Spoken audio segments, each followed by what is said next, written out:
வளகாப்பு போனியா அப்போ? கடல்ல பண்ணாங்களா வளகாப்பு?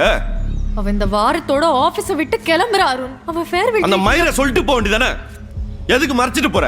உன்கிட்ட சொல்லிட்டு போனா விட்டுருப்பியா? கேட்டு போயிருக்கணும். இதான் பிரச்சனை. நான் சொல்லிட்டு போனா பத்தாது, பெர்மிஷன் கேட்கணும்னு எதிர்பார்க்கறேன். அது எனக்கு செட் ஆகல. ஏன் இல்ல புரியல எனக்கு. எங்க போறேன்னு கேட்க கூடாதா? இல்ல அருண், நீ போவே கூடாதுன்னு ஆர்டர் பண்றேன். மயிரே, ஆமா மயிரே. அருண், கெட்ட வார்த்தை பேசாத. உனக்கு 1000 தடவை சொல்லிட்டேன், இந்த நாய் இன்டென்ஷன் சரியில்லைன்னு. அவன் ஆபீஸ் ஸ்பேஸ்ல வச்சு பாரு, வேணாம்ல. அருண், அவன் கூட எதுக்கு சேர்ந்து சுத்துற? அருண், நான் குழந்தை இல்ல அருண். யார் இன்டென்ஷன் எப்படின்னு தெரிஞ்சுக்கிற வயசாச்சு. மயிரே தெரியும் உனக்கு. பசங்களுக்கு தாண்டி பசங்களை பத்தி தெரியும். அருண், கத்தாத அருண்.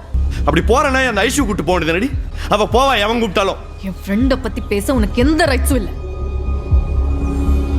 எதுக்கு மறைச்சிட்டு போன? எதுக்கு போய் சொல்லிட்டு போன? சொல்லு, அதை சொல்லு. அருண், எனக்கு தலையெல்லாம் வலிக்குது அருண். எதுக்கு போய் சொன்ன? நீ ப்ளீஸ் கிளம்பு. நில்றி.